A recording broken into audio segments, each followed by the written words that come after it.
আসসালামু আলাইকুম ওয়া রাহমাতুল্লাহি ওয়া বারাকাতুহু। বিসমিল্লাহির রহমানির রহিম। আলহামদুলিল্লাহ ওয়াসসালাতু ওয়াসসালামু আলা রাসূলিল্লাহ ওয়া আলা আলিহি ওয়া সাহবিহি ওয়া মান ওয়ালা, আম্মা বা'দ।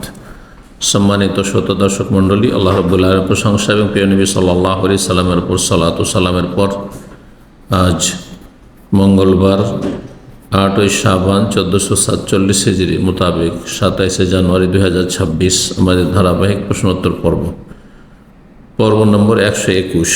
10টি প্রশ্ন রয়েছে বিভিন্ন দেশ থেকে আসা। ইনশাআল্লাহ তাআলা আমরা সংক্ষেপে এই প্রশ্নগুলো উত্তর দেওয়ার চেষ্টা করব। আল্লাহ রাব্বুল আলামিন যেন তৌফিক দান করেন। প্রথম প্রশ্ন করছেন, বলছেন, আসসালামু আলাইকুম শাইখ। ওয়ালাইকুম সালাম। একজন মহিলা যিনি সাপ্তাহিক সিয়াম সহ অন্যান্য নফল সিয়াম রেগুলার রাখেন, কিন্তু তিনি জানতেন না যে মাসিকের কারণে কাজা সিয়ামগুলি পূর্ণ করতে হয়, এখন কি তিনি কাজা সিয়ামগুলো পূর্ণ করবেন নাকি এভাবে নফল সিয়াম রেখে যাবেন? কাজা সিয়াম ফরজ আর নফল করলেন নাকি না করলে কোনো গুনাহ নেই, কিন্তু ফরজ যে কোনো মানুষের কাঁধে যদি থাকে আর সেটি আদায় না করা হয় তাহলে অবশ্যই তার জন্য হিসাব দিতে হবে, পাকড়াও হবে, কাবিরা গুনাহ হবে এই অবস্থা মারা গেলে। কিন্তু ফরজের সংখ্যা পরিমাণ জানা থাকতে হবে। এই জন্য উত্তরে বলবো, যদি জানা থাকে যে এতগুলি রমজানের এতগুলি সিয়াম ছুটেছে, সিয়ামের সংখ্যা যদি জানা থাকে যে কতদিনের সিয়াম ছুটেছে, তাহলে সে সিয়ামগুলি পুরা করা অবশ্যই ফরজ। জি, ওমান কানা মারিদান আও আলা সাফারিন ফাইদ্দাতুম মিন আইয়ামিন উখর। কেউ যদি অসুস্থ থাকে অথবা সফরে থাকে, আর ঋতুবতী মহিলা অসুস্থ ব্যক্তির মতো তার হুকুম। অসুস্থ ব্যক্তিকে যেমন সুস্থ হলে কাজা করতে হবে, তেমনই মাসিক অবস্থায় সিয়াম পালন করা যেহেতু হারাম, কিন্তু সেগুলি কাজা করতে হবে। সালাতের কাজা করতে হবে, সালাত মাফ রয়েছে, কিন্তু সিয়ামের কাজা করা ফরজ। এক কথায় সংখ্যা জানা থাকলে অবশ্যই কাজা করতে হবে আগে, তারপরে নফল রাখেন আর নাই রাখেন। আর যদি সংখ্যা জানা না থাকে, কত যে ছুটেছে আল্লাহ জানে, মনে নেই ঠিক হবে, তাহলে আনুমানিক কাজা করার কোনো প্রয়োজন নেই বা এটি জায়েজ নয়। তখন উলামায়ে কেরাম বলেছেন, কিয়ামতের দিনে আল্লাহ রাব্বুল আলামিনের হিসাব নিকাশের যে নিয়ম নীতি বলা হচ্ছে যে আল্লাহ প্রথম ফরজের হিসাব নেবেন। ফরজে ঘাটতি হইলে নফল সুন্নত মুস্তাহাব দিয়ে ঘাটতিগুলি পূরণ করা হবে, সালাতের ক্ষেত্রে, সিয়ামের ক্ষেত্রে, যাকাতের ক্ষেত্রে ইত্যাদি, হজের ক্ষেত্রে ইত্যাদি। সুতরাং বেশি বেশি তখন নফল রোজা রাখবে, নফল সিয়াম পালন করবে, ইনশাআল্লাহ তাআলা ঘাটতিগুলি পূরণ হয়ে যাবে। আল্লাহ তওবা করে রবের কাছে যাওয়ার তৌফিক দান করেন। 2 নম্বর প্রশ্ন বলছেন, আসসালামু আলাইকুম শাইখ। ওয়ালাইকুম সালাম। আমাদের দেশে দেখা যায় যে পরিবারগুলোতে বড় ছেলেদেরকে একটু বয়স হয়ে গেলে সব দায়িত্ব দেওয়া লাগে, আর ছোট ছেলেদেরকে তেমন কোনো দায়িত্ব দেওয়া হয় না। ছোট ছেলেদেরকে বেশি আদর ভালোবাসা দেওয়া হয়। ভালোবাসা আদর সবাইকে দিতে হবে, ছোটদের দেবেন বড়দের দেবেন না, এমনটা অবিচার হবে। দায়িত্ব যোগ্যতার ভিত্তিতে দিতে হবে। বড় হইলেই দায়িত্ব দেবেন না। বড় যদি অযোগ্য হয়, শিক্ষিত নয়, জ্ঞানী নয়, হিসাব নিকাশ ঠিকভাবে রাখতে পারে না, আমানতদার নয়, খেয়ানতকারী, অসৎ, তাহলে তাকে দায়িত্ব দেবেন না। পারিবারিক দায়িত্ব দিতে হবে বিশ্বস্ত, আমানতদার এবং যোগ্য ব্যক্তিকে। আর বাবা যদি যোগ্য হন, তাহলে ছেলেদের এসব দায়িত্ব দেওয়ার কোনো প্রয়োজন নেই। এতে খেয়ানতি হয়ে থাকে। বাপ বেঁচে আছে অথচ বড় ছেলে অথবা মেজো ছেলে বা শিক্ষিত ছেলেটিকে দায়িত্ব দিয়েছে সংসারের হিসাব নিকাশের, এদিকে মেরে খাচ্ছে, নিজের ছেলে মেয়েদের জন্য ঢের টাকা পয়সা খরচ করছে অথবা আত্মসাৎ করছে, আর ভাতিজিদেরকে বঞ্চিত করছে। এটা আমরা দেখেছি ছোটোকাল থেকে। এমনটা জায়েজ না। তাদের দোষ ত্রুটিগুলো এড়ানো হয়, ছোটদের না। দোষ ত্রুটি এড়ানো মানে দোষ ত্রুটিকে লুকিয়ে রাখতে হবে, লুকিয়ে রাখার মতো হালকা দোষ ত্রুটি হলে কিন্তু সংশোধন করতে হবে তার সাথে। আর যদি দেখা যায় যে দোষ ত্রুটির সীমা লঙ্ঘন করে যাচ্ছে, তাহলে অবশ্যই প্রকাশ তার বিচার হতে হবে পারিবারিক, আর তারপরে শাসন হইতে হবে।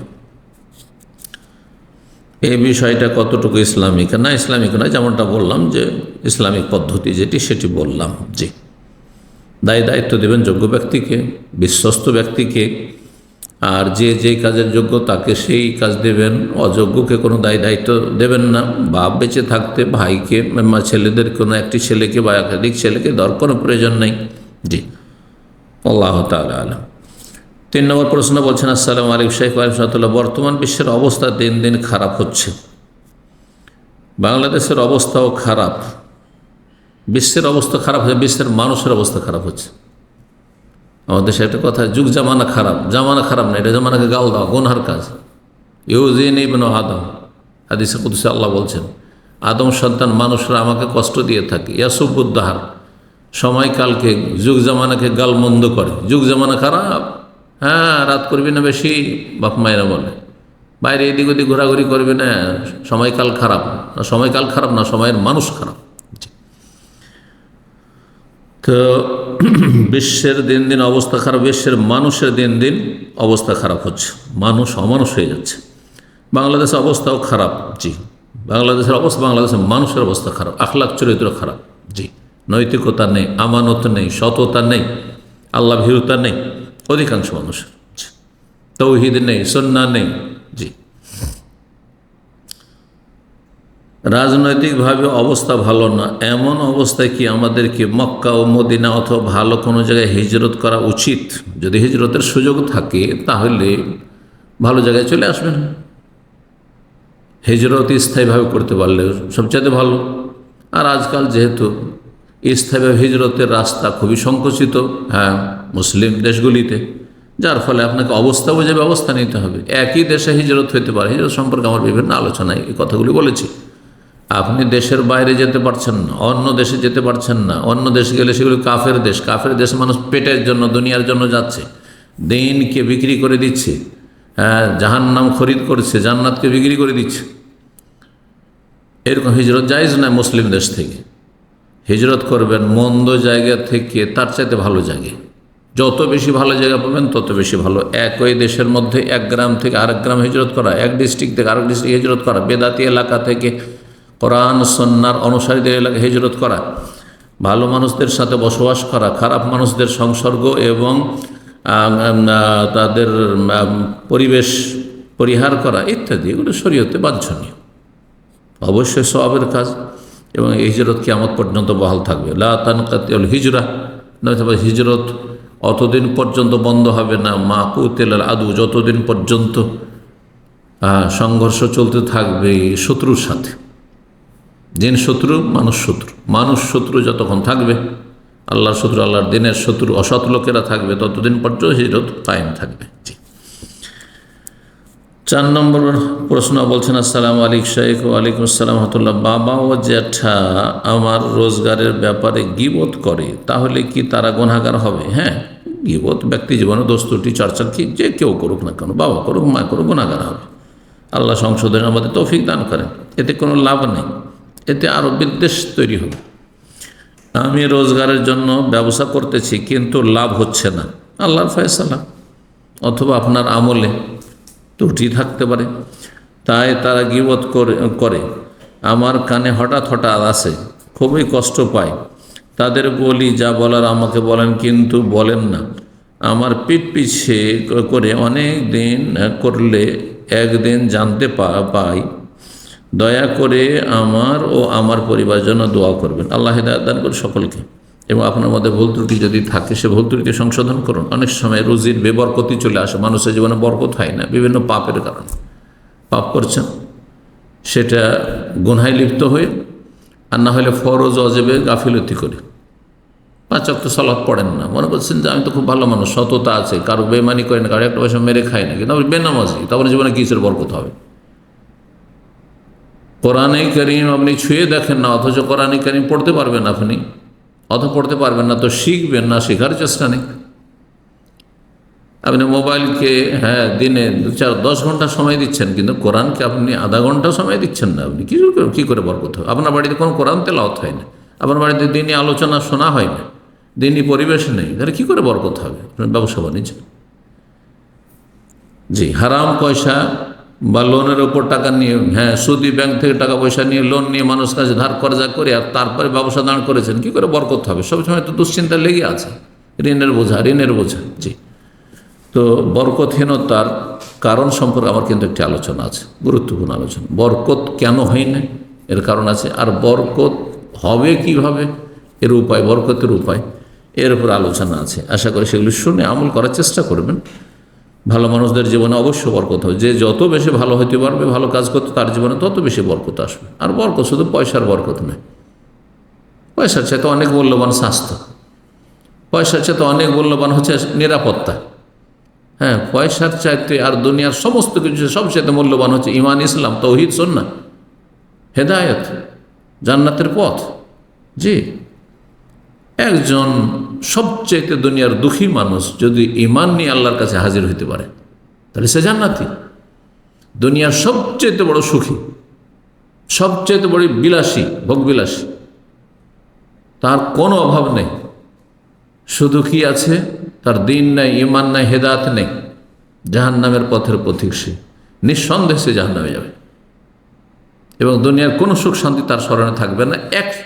একটা ডুব দিলেই, জাহান্নামে একবার পড়লেই, হাদিসে রয়েছে, সাথে সাথে তাকে জিজ্ঞাসা করবে আযাবের ফেরেশতারা যে জীবনে কোনো সুখ পেয়েছো, অথচ দুনিয়ার সবচেয়ে সুখী ব্যক্তি ছিল। আনআম আহলি দুনিয়া, হাদিসে রয়েছে, সবচেয়ে বড় ভোগবিলাসী ছিল সে, কোনো অশান্তি ছিল না তার জীবনে দুনিয়া। তাকে জিজ্ঞাসা করা হয় হাল রাআইতা খায়রান কাত্তু, হাল রাআইতা নাঈমান কাত্তু, কোনোদিন নিয়ামত পেয়েছো, সুখ শান্তি পেয়েছো? বলছে যে না, জীবনে কোনো সুখ শান্তি পাইনি। আল্লাহু আকবার। বলুন আলহামদুলিল্লাহ। যাদের কাছে ঈমান, ইসলাম আছে, তাওহীদ সুন্নাত আছে, শিরক বিদআত থেকে বেঁচে আছেন, ফরজ ওয়াজিব আদায় করছেন, হারাম নাজায়েজ থেকে বেঁচে আছেন, ভালো মানুষ হওয়ার চেষ্টা করছেন, তারা আল্লাহর শুকরিয়া আদায় করুন এই নিয়ামতের ওপর। জি, বলছেন যে আমার রোজগারে যাতে বরকত হয় দোয়া করবেন, আর আল্লাহ পাক যেন রিজিকের দরজা খুলে দেন। রিজিক মানে শুধু পয়সা নয়, যেমনটা বললাম, সব কিছু রিজিক, আপনার হায়াত রিজিক, সুস্থতা রিজিক, নিরাপত্তা রিজিক, ঈমান ইসলাম রিজিক, জি, আমল রিজিক, 5 ওয়াক্ত সালাত পড়ার আল্লাহ তৌফিক দিচ্ছেন রিজিক, ফজর আপনি জামাতে পড়তে পারেন রিজিক, সব রিজিক। যেটা যত বেশি গুরুত্বপূর্ণ রিজিক, সেটাকে সবচেয়ে বেশি গুরুত্ব দিতে হবে। আপনি পয়সা কি গুরুত্ব দিয়েছে, আমার পয়সাতে যেন বরকত হয়, বেহিসাব রিজিক দেন, মানে বেহিসাব পয়সা না, ভুল কথা। আসলে বেহিসাব রিজিক হচ্ছে সার্বিক দিক থেকে বেহিসাব রিজিক হইতে হবে। জি, শুধু পয়সার ধান্দা করবেন না, না হলে বরকত আসবে না, শান্তি পাবেন না। 6 নম্বর প্রশ্ন বলছেন, আসসালামু আলাইকুম। একজন মহিলা ওমরা করার জন্য প্রস্তুতি নিয়েছেন, কিন্তু ইতিমধ্যে উনি জানতে পারলো, উনি যখন বলছেন তো জানতে পারলেন, লিখবেন হ্যাঁ, যে ওমরা পালন করলে ওনার হজ ফরজ হয়ে যাবে। এই কথা কে বলল? এই ফতুয়া জাহিলদের ফতুয়া। এটা ওমরা করলে হজ ফরজ। সৌদি আরবে অনেকে আসছেন প্রবাসীরা, অভাবী হয়ে, ঋণগ্রস্ত হয়ে, ফ্রিতে ইসলামী সেন্টার ওমরা পাঠিয়ে দিল, অথবা কোনো ওমরা অফিস ওমরা পাঠিয়ে দিল, তার মালিক ওমরা পাঠিয়ে দিল ফ্রিতে, অথবা 100 রিয়ালে ওমরা করা যায়। হ্যাঁ, কাজ চালাও ওমরা, শুধু বাস ভাড়া দাম্মাম থেকে 1400-1500 কিলোমিটার আপ ডাউন 100 রিয়ালেও করা যেতে পারে। হ্যাঁ, ওমরা করে চলে আসো, সে হজ ফরজ হয়ে গেল, বিপদে পড়ে যাবে না, মোটেই না। এগুলি ফতোয়া কোনো আলেমে দিয়েছেন? যদি কেউ ফতোয়া দিয়ে থাকেন তাহলে তিনি ভুল করেছেন ফতোয়া, অথবা তার ফতোয়ার ভুল ব্যাখ্যা বুঝেছেন, ভুল বুঝেছেন, সঠিক ব্যাখ্যা বুঝেন নেই। জি, যার শক্তি সামর্থ্য আছে হজ করার, তার উপর হজ ফরজ হবে, আর ওমরা করলেই হজ ফরজ হয়ে যাবে, এটি মূর্খের কথা। ওনার এখন হজও করার সামর্থ্য না হয় এবং ওনার মাহরামেরও সামর্থ্য না হয়, তাই হজ ফরজ হলে পরবর্তীতে যদি উনি হজ না করতে পারে, তাহলে তো ওনার ফরজ আদায় হবে না। যেমনটা বললাম, ফরজ হওয়ার জন্য যা শর্ত রয়েছে তা হইতে হবে। এখন উনি সিদ্ধান্ত নিতে পারতেছেন না যে উনি কি উমরা করতে যাবেন কি না, উমরা করতে যাবেন। ওমরার জন্য মাহরাম পেতে হবে, এই নয় যে ওমরা করতে চলে আসবে মহিলাদের দলের। ওমরা মাহরাম থাকে তাহলে ওমরা করবে, না হলে ওমরা করবে না। ওমরা ওয়াজিব ফরজ না সুন্নাতে মুআক্কাদা, মাসলা ইখতিলাফ রয়েছে, ওয়াজিব ফরজ। কিন্তু আমি এর আগে আলোচনা বা প্রশ্ন উত্তরে বলেছি, কোনো মানুষের কাছে যদি এতটা পয়সা থাকে যাতে এই বছর ওমরা করলে আমি আরও 5 বছর হজ করতে পারবো না, বা 10 বছর হজ করতে পারবো না, কিন্তু এই বছর যদি এই টাকাটা আমি সেভ রাখি, সামনে বছর কিছু সেভ করি, তাহলে আমি আগামী বছর বা তার পরের বছর হজ করে নিতে পারবো। তাহলে তার জন্য ওমরা করতে যাওয়া উচিত নয়, তার জন্য ওমরা করতে যাওয়া উচিত নয়। কারণ হজ ইসলামের রোকন পক্ষান্তরে, আর হজে গেলে ওমরা হয়েই যাবে। হজে গেলে হজে তামাত্তু বা কেরান করলেই ওমরা হয়ে যাবে। সুতরাং ওমরা করার কারণে আপনি 10 বছর পিছিয়ে গেলেন, হয়তো হায়াত সাথ দিল না, আপনার সুস্থতা সাথ দিল না, আপনার নসিব হজ হলেন, এমন ভুল করবেন না। জি, এতটুকু। 7 নম্বর প্রশ্ন বলছেন, আসসালামু আলাইকুম শাইখ আলহামদুলিল্লাহ, মেয়েদের চুলের আগা কাটা যাবে কি না? মেয়েদের চুল কাটা, মুন্ডন করা জায়েজ নয়, হারাম। নবী সাল্লাল্লাহু আলাইহি ওয়াসাল্লাম নাহা রাসূল আন তাহলিকাল মারআতু রাসাহা, রাসূলুল্লাহ নিষেধ করেছেন মহিলাদেরকে মাথা মুন্ডন করতে। এই জন্য হজ উমরা করলেও মাথা মুন্ডন করা হারাম মহিলাদের। একমাত্র অসুখ বিসুখের জন্য, চিকিৎসার জন্য জরুরি হয়ে পড়েছে, মাথা মুন্ডন না করলে চিকিৎসা হচ্ছে না, তখন জায়েজ। বাকি থাকলো চুল ছোট করা। চুল ছোট করা জায়েজ না না জায়েজ? একদল বলছেন যে মাকরুহ সর্ব অবস্থায়, আর একদল বলছেন জায়েজ কিন্তু শর্ত সাপেক্ষ। কি শর্ত? পুরুষদের সদৃশ্য না হয়ে যায়, আর কাফের মহিলাদের অন্ধ অনুকরণ সদৃশ্য না হয়ে যায়। কাফের মহিলারা, খ্রিস্টান মহিলারা, পশ্চিমারা, ইউরোপিয়ান মহিলারা এইভাবে রাখে, সেই জন্য আপনি ওইভাবে চুল রাখবেন, জায়েজ নয়। তাহলে কাফেরদের গোলামি। মানতে সাব্বাহবে কমে ফহামেন হোম, কেউ যদি কারো সাদৃশ্য হয় তাহলে সেই জাতিতে সে সামিল হয়ে যাবে। আর পুরুষের মতো হলে আল্লাহ লানত হবে। কোনো মহিলা যদি পুরুষের বেশভূষা গ্রহণ করে তাহলে তার উপর লানত রয়েছে, কোনো পুরুষ যদি মহিলার বেশভূষা গ্রহণ করে তার উপর লানত রয়েছে। সুতরাং কোনো পুরুষ যদি মহিলাদের মতো লম্বা চুল রাখে তাহলে তার উপর লানত রয়েছে। জি, মহিলাদের পোশাক পরে, শাড়ি পরে, তাহলে লানত রয়েছে। মহিলাদের সালোয়ার কামিজ পরে, ম্যাক্সি পরে, তাহলে লানত রয়েছে।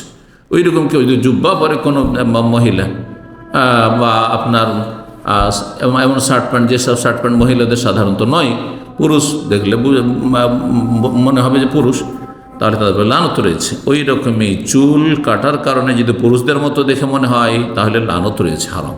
জি, কাফেরদের গোলামি হয় তাহলে হারাম। জি, আর যদি এমনটা না হয়, চুল কষ্টকর, বিরক্তিকর, হ্যাঁ, তো কাটতে পারে, সমস্যা নেই। অথবা স্বামী চাইছে একটু ছোট করে রাখুক, কারণ হাদিস, সেই হাদিস রয়েছে যে নবী সাল্লাল্লাহু ইন্তেকালের পরে উম্মাহাতুল মুমিনিন তারা চুলকে কেটে রাখতেন, ছোট করে রাখতেন। এসে যেন স্বামী নেই, কার জন্য সৌন্দর্য গ্রহণ করবেন। তারপরে অন্য যা বিবাহ বসা তাদের জন্য হারাম ছিল, জায়েজ ছিল না, তারা আমাদের মা। সুতরাং কোনো সাহাবীর জন্য বিয়ে করা হালাল ছিল না। ওয়াজওয়াজুহুম উম্মাহাতুহুম ওয়ালা আনতানকিহু আজওয়াজাহুম মিন বাদি আবাদান, নবী সাল্লাল্লাহু আলাইহি ওয়াসাল্লাম সহধর্মিণীদেরকে তোমরা কখনো বিয়ে করতে পারবে না, আল্লাহ সূরা আহজাবে ঘোষণাই করে জানিয়ে দিয়েছেন। তো তারা সকলেই আজওয়াজ মুতাহারাত রাদিয়াল্লাহু তাআলা আনহুন্না, তারা চুল ছোট করে রাখতেন কানের নিচ ভাগ পর্যন্ত। জি, যেমন বাবরির চুল হয়, কিন্তু কাফেরদের সাদৃশ্যতা উদ্দেশ্য ছিল না, আর পুরুষদের মতো মনে হইত না। তো এই জন্য কিছু ওলামারা এটিকে জায়েজ বলেছেন শর্তের সাথে। জি, আল্লাহু তাআলা আ'লাম। 8 নম্বর প্রশ্ন বলছেন, আসসালামু আলাইকুম শাইখ আলহামদুলিল্লাহ, আমি এক শাইখের কাছে শুনেছি বাবা মায়ের অবাধ্য সন্তান জান্নাতে যাবে না। এই শাইখের কাছে কেন শুনে? হাদিস আছে। জি, লা ইয়াদখুলুল জান্নাতা আকুন, অবাধ্য সন্তান, ছেলে মেয়ে জান্নাতে যাবে না, মানে প্রথমখানে জান্নাতে যাবে না। এ না যে স্থায়ী জাহান্নামী, কাফের নয়। যদি সেটিকে হালাল মনে করে তখন ভিন্ন বিষয়। এখন কারো বাবা মা তাকে পড়াশোনা করতে বলেছে কিন্তু সে করেনি। জি, পড়াশোনা করতে বলেছে আর করেনি। অথবা কোনো বাবা মা তাকে জোর করে ডাক্তার হতে বলে কিন্তু তার ইচ্ছা অন্য কিছু করার, তবে এই সন্তানকে জান্নাত প্রবেশ করবে না। না, এই ক্ষেত্রে এই হাদিস প্রযোজ্য নয়। তবে বাবা মা যদি বলে যে তুমি লেখাপড়া করো, তাহলে সে আদেশ মানা ফরজ, আদেশ মানা ফরজ। যদি সেই পড়ায় ক্ষতি না থাকে ইমান ইসলামের। শিরকি বেদাতি মাদ্রাসায় পড়তে বললে জায়েজ নাই, নাস্তিকতার শিক্ষা নিতে বললে জায়েজ নাই, জাদুবিদ্যা আর জ্যোতিষীবিদ্যা যদি শিখতে বলে তাহলে জায়েজ নাই। কিন্তু যদি জেনারেল লাইনে লেখাপড়া করতে বলে, ডাক্তার হইতে বলে, ইঞ্জিনিয়ার হইতে বলে, তাহলে বাবা মায়ের কথা শোনা উচিত। তার আগে মৌলিক দিনের শিক্ষা অবশ্যই হতে হবে।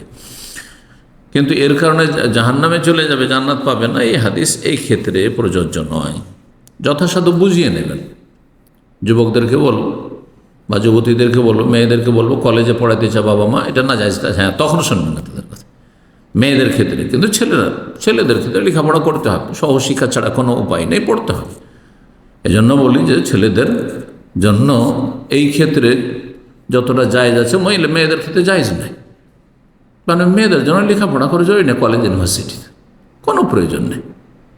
অধিকাংশ মেয়েরা লেখাপড়া করে উচ্চ ডিগ্রি নিয়ে আবার ওই ঘরে সংসারই করতে হচ্ছে। আর না হইলে ছেলে মেয়েকে অন্যের হাতে তুলে দিয়ে, যারা আমানত রক্ষা করে না অধিকাংশ, তাদের হাতে তুলে দিয়ে ডিউটি করতে হচ্ছে। আবার এসে পাকশাকও করতে হচ্ছে, স্বামীর যত্ন নিতে হচ্ছে, সংসারের যত্ন নিতে হচ্ছে, অতিরিক্ত বোঝা নিচ্ছে। কোনো শান্তিতে নেই। যারা চাকরিজীবী মহিলা তারা কোনো শান্তিতে নেই, কোনো শান্তি নেই তাদের। জি, তাদের পরিবার ভালো করে খোঁজ করে দেখবেন। জি, হয়তো কিছু একটা পয়সার শান্তিতে শান্তি ফিল করছে, আসলে এটা শান্তি না, অশান্তিতে রয়েছে তারা।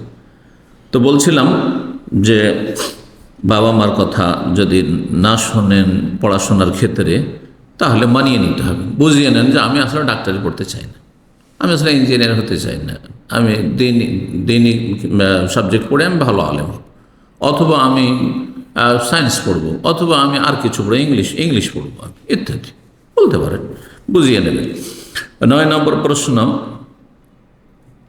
আসসালামু আলাইকুম শেখ, আমার প্রশ্ন, দাড়ি ছোট করে রাখা ও চেঁচে ফেলার মধ্যে কোনটা কাবিরা গুনাহ? দাড়ি যদি কেউ চেঁচে ফেলে, মানে মুন্ডন করে, তাহলে এটি কাবিরা গুনাহ। আর ছোট, এতটা ছোট যে একেবারে ছোট করে দিল, আধা ইঞ্চি 1 ইঞ্চি, একেবারে শিয়া রাফেজি মার্খা এসব দাড়ি, তাহলে এটাও কাবিরা গুনাহ। কিন্তু দাড়ি 1 মুষ্টি রেখেছে, কাছাকাছি 1 মুষ্টি রেখেছে, আর তারপরে বেশি রাখলো না, তাহলে সেটি অনেক ওলামাদের কাছে জায়েজ, যেহেতু 1 মুষ্টি রাখলেন, আর অতিরিক্ত তার জন্য নফল মুস্তাহাব। আর অনেকের কাছে তারপরেও রাখতে হবে, কিন্তু কাবিরা গুনাহ নয়, সাগীরা গুনাহ। আপন অবস্থায় ছেড়ে দিতে হবে একেবারে, এটি অধিকাংশ আইমায়ে কেরামদের ওলামাদের মত নয়। জি, সৌন্দর্যের জন্য সামান্য কিছু ছোট বড় থাকলে, ছোট করলে কোনো দোষের কথা নয়। জি, এই ক্ষেত্রে বেশ কিছু আসার রয়েছে সাহাবায়ে কেরামদের, আল্লাহ তাআলা আলাম। 10 নম্বর প্রশ্ন, সর্বশেষ প্রশ্ন বলছেন, আসসালামু আলাইকুম, প্রশ্ন হলো, অনেকে বলছেন মেয়েদের মধ্যে যারা চুল ও গলা ঢেকে রাখে, শুধু মুখমণ্ডল খোলা রাখে, তারা আর যারা চুল ও গলা ঢেকে রাখে না, তারা সমান, অর্থাৎ কারো পর্দা হয়নি না? সমান মোটেই না। কী করে সমান হবে? একজন মহিলা, সে তার মাথা ঢেকে রাখে, চুল ঢেকে রাখে, গোটা শরীর ঢেকে রাখে, শুধু চেহারা খোলা আছে, যদিও এই কাজটিও না যায় সঠিক মতে, কিন্তু এই মাসলায় ইখতিলাফ রয়েছে, দ্বিমত রয়েছে। একদল বলছেন চেহারা ঢাকা ফরজ, তাহলে সে গুনাহগার। আর একদল বলছে চেহারা ঢাকা মুস্তাহাব, উত্তম, ঢাকলে ভালো, হ্যাঁ, এতে কুদৃষ্টি থেকে বেঁচে থাকবে, অসৎ লোকদের অসৎ দৃষ্টি থেকে বেঁচে থাকবে, অনিষ্ট থেকে রক্ষা পাবে। কারণ দেখতে পেলে কেউ আকৃষ্ট হইতে পারে, ফিতনা লিপ্ত হইতে পারে, তখন জোর জবরদস্তি কোনো পদক্ষেপ নিতে পারে অসৎ লোক, তো নিজেরই ফায়দা রয়েছে। এই জন্য একজন আল্লাহ ভীরু মহিলা কখনো চেহারা করে চলাফেরা করতে চাইবে না। জি, এবং যে নিজের দুনিয়াতেও সেফ থাকতে চায় অনিষ্ট থেকে, সেও চেহারা করে চলাফেরা করতে চাইবে না। জি, কিন্তু বিষয়টিতে যখন আর একটি মত রয়েছে একদল ওলামাদের যে চেহারা ঢাকা মুস্তাহাব, তো সেটাকে সমান করে দেওয়া যাবে না, বলা যায় সেটাও গুনাহ। জি, বলছেন যে এটা কি ঠিক না? মোটেই ঠিক নয়। আবার বাংলাদেশের আহলে হাদিসদের বড় আলেম বলে মুখমণ্ডল খোলা রাখলে অসুবিধা নেই। না, বড় আলেম নয় যে বলবে যে মুখমণ্ডল খোলা রাখলে কোনো অসুবিধা নেই। তাকে বললেন যে তোমার স্ত্রী তোমার মেয়েদেরকে মুখমণ্ডল খুলিয়ে নিয়ে ঘুরে বেড়াও, কথা বলছেন না? আর দেখো গোটা দেশের মানুষ কীভাবে তাকাচ্ছে, তুমি বলো যে এগুলো আমার মেয়ে, এটা আমার স্ত্রী, আর নিয়ে সাথে করে ঘুরে বেড়াও, তাহলে বলবো যে অসুবিধা নেই। অবশ্যই অসুবিধা আছে, অবশ্যই অসুবিধা আছে। জি, আল্লাহ হিদায়াত দান করুন। জি, কোনটা ঠিক? যেমনটা বললাম যে চেহারা ঢাকা ওয়াজিব ফরজ মহিলাদের, এইটি হচ্ছে সঠিক মত, কিন্তু মাসলা ইখতিলাফ রয়েছে। আর মাথা ঢাকা ফরজ, চুল ঢাকা ফরজ, গোটা শরীর ঢাকা ফরজ, হাত কবজি পর্যন্ত, আর পা টাকনা পর্যন্ত, আর চেহারা, এই তিনটি অঙ্গে শুধু দ্বিমত রয়েছে, ঢাকা ওয়াজিব ফরজ নাকি মুস্তাহাব। বাকি এই তিনটি অঙ্গ ছাড়া নারীদের আলমারাত কুল্লু হাওরা হাদিসে রয়েছে, নারী জাতির শরীর গোটাটাই আবৃত বস্তু, ঢেকে রাখা ফরজ। আল্লাহ তাআলা আলাম। সুবহান রাব্বিকা রাব্বিল ইজ্জাতি আম্মা ইয়াসিফুন ওয়া সালামুন আলাল মুরসালিন ওয়া আলহামদুলিল্লাহি রাব্বিল আলামিন।